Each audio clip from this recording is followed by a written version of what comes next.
ফাগুনের স্নিগ্ধ প্রভাত সোনালি আলো লেগে বর্ষ পরে ভাঙল ঘুম, বসন্ত উঠল জেগে।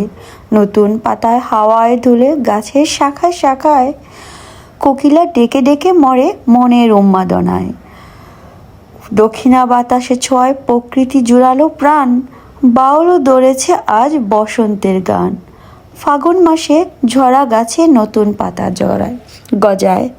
ওয়েলকাম আয়ুষ্মানস কাতার চ্যানেলে। কেমন আছেন সবাই? আশা করি খুবই ভালো আছেন। এতক্ষণে অবশ্যই আপনারা বুঝতে পেরেছেন আজকের ব্লগটি জুড়ে রয়েছে বসন্ত আমি কিভাবে বরণ করে নিয়েছি প্রবাসের মাটিতে, বা বাচ্চাদেরকে কিভাবে বসন্ত পালন করা হয় সেটা শেখাচ্ছি বা বোঝাচ্ছি, সেটাই আজকে আপনাদের সাথে শেয়ার করব। তো সকাল সকাল ঘুম থেকে উঠে আজকে আমি চাইনিজ ভেজিটেবলস রান্না করে নিলাম। আর যেহেতু এটা বসন্তের ব্লগ, দেন আজকে বসন্ত বরণ করব অ্যান্ড বসন্তের ছোঁয়াটা বাচ্চাদেরকে বুঝিয়ে দিব। সেই কারণে আজকে আমি চিন্তা করলাম যে খাবারে একটু ডিফারেন্স আনা যাক, সেই জন্যই আজকে বাসন্তী পোলাও রান্না করা হচ্ছে। তো প্রথমে আমি কাজু বাদাম কিশমিশগুলো ফ্রাই করে নিয়েছি এবং সেই তেলের মধ্যে এখন দারচিনি, এলাচি, পেঁয়াজ কুচি সব কিছু দিয়ে পেঁয়াজটা ব্রাউন কালার হওয়া পর্যন্ত ওয়েট করছি। এখানে আপনি তেল অথবা ঘি ইউজ করতে পারেন, তো আমি এখানে তেল ইউজ করেছি আজকে। সব কিছু যখন খুব সুন্দর একটা স্মেল চলে আসবে ঠিক তখন এই যে হলুদ মেখে রাখা পোলাওর চালটা দিয়ে দিব।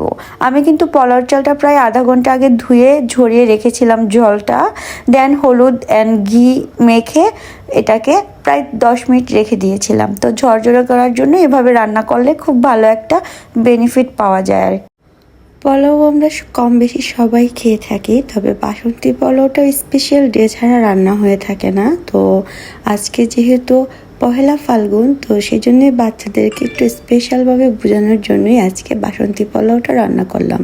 এখানে হয়ে গেল pulao, then chicken Chinese vegetable করেছি আর একটু চিকেন রান্না করেছি। দেন কিন্তু আজকে আমরা পার্কে যাব, অ্যান্ড এত সুন্দর একটা পার্কে যাব, পুরোটা ব্লগ জুড়ে থাকলে আপনারা দেখতেই পাবেন।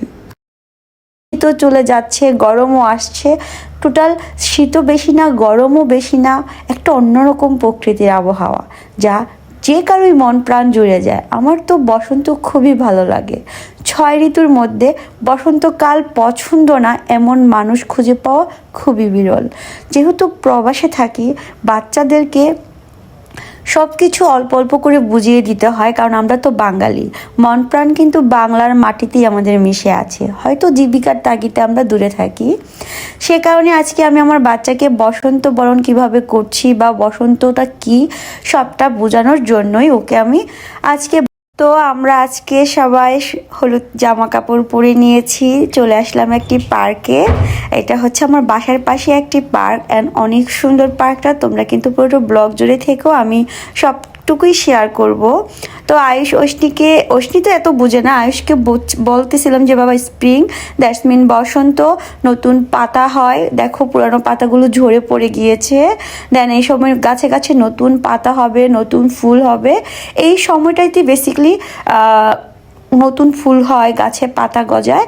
সো এই সময় চারদিক এক অন্যরকম আলোকিত মুখরিত হয়ে ওঠে বলা চলে। ফাল্গুন মোটামুটি আমরা বাঙালি তো এটা বুঝি, তাই ইয়েলো কালার পরে আসছি। প্লাস এমনিও আজকে এখানে অফ ডে, তো কারণ হচ্ছে স্যাটারডে অ্যান্ড ফ্রাইডে এই দেশে অফ ডে থাকে, যার কারণে আজকে পার্ক পুরো মুখরিত। অনেক অনেক মানুষ একসাথে সবাই খেলছে, কেউ বা বসে একসাথে আড্ডা দিচ্ছে, গল্প করছে, খাচ্ছে, চারোপাশে লোকজন টোটালি।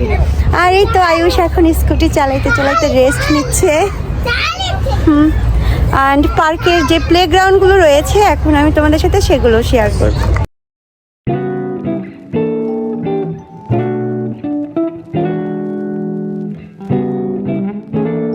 হচ্ছে দ্যাটস মিন আলোটা অনেক ভালো লাগছে, আর যেদিকেই তাকাচ্ছি হলুদ অ্যান্ড সবুজ গাছের পাতাগুলো আমাকে এতটা প্রাণবন্ত করে তুলেছে, আমার যেন এই জায়গায় এসে মন প্রাণ একদমই অন্যরকম হয়ে উঠেছে। সাথে দেখেন সূর্যের আলোটা এত স্নিগ্ধ, এত মনোরম ছিল বলার মতো না। তো এই স্প্রিং যারা কাছ থেকে উপলব্ধি না করবেন তারা কখনই ফিল করতে পারবেন না। সেই জন্যই তো বাসায় খাওয়া দাওয়া করে বিকালবেলা চলে আসছি পার্কে। আজকের ওয়েদারটাও ছিল অসম্ভব সুন্দর, বসন্ত অ্যান্ড ফাল্গুন মাস দুটোই যেন আমাদের বাঙালির মন প্রাণ জুড়ে রয়েছে। আর ফাল্গুন মাসে আমাদের দেশে তো অনেক সুন্দর উৎসব হয়, আপনারা জানেন। অনেক লেখক অনেক কবিতা লিখেছেন এই ফাল্গুন নিয়ে, এই বসন্ত নিয়ে। অনেক গায়ক অনেক সুন্দর সুন্দর গান গেয়েছেন।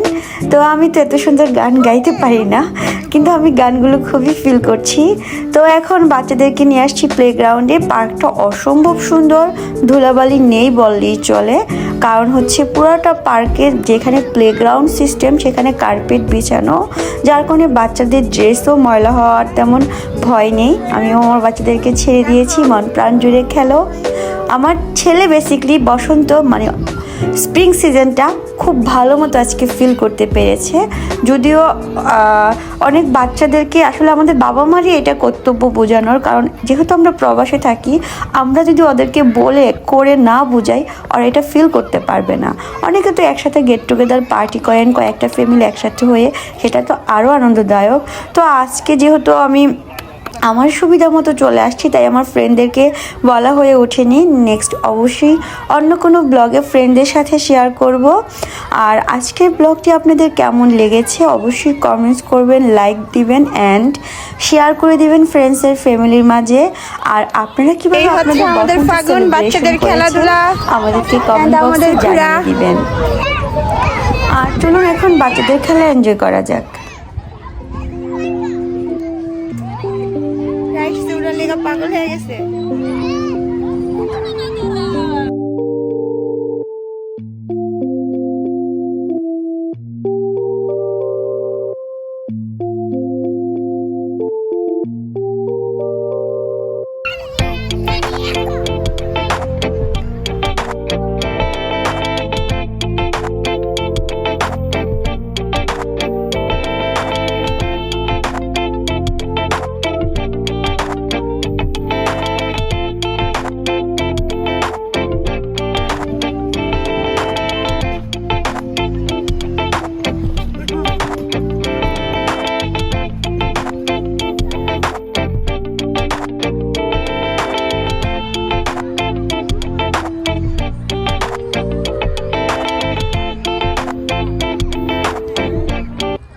এই বসন্তে যেমন গাছে গাছে ফুল এবং পাতায় মুখরিত থাকে, তেমন কিন্তু কোকিলের কুহু ডাকও থাকে। যদিও আজকে পার্কে আমি কোকিলের ডাকটা শুনতে পাইনি।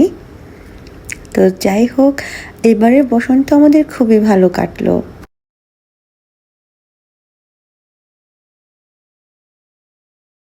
আজকের মতো এখানে বিদায়। ভালো থাকবেন, সুস্থ থাকবেন সবাই। এখন বাসায় চলে যাচ্ছি। বসন্তের বাতাস কিন্তু দারুণ মিষ্টি। আসলে পহেলা ফাল্গুন এই বসন্ত আমরা বাঙালিরাই বেসিক্যালি বুঝি বা এটা রিয়েলাইজ করতে পারি, কিন্তু এই সিজনটা যে কতটা আনন্দদায়ক যারা সেলিব্রেট করেন তারা তো অবশ্যই জানেন। ফরেন কান্ট্রিতে এটা এতটা মানুষ বুঝে না বা করে না। তো যাই হোক, আমাদের বসন্ত তো খুবই ভালো কাটলো। আজকের মতো এখানে বিদায়। ভালো থাকবেন, সুস্থ থাকবেন সবাই।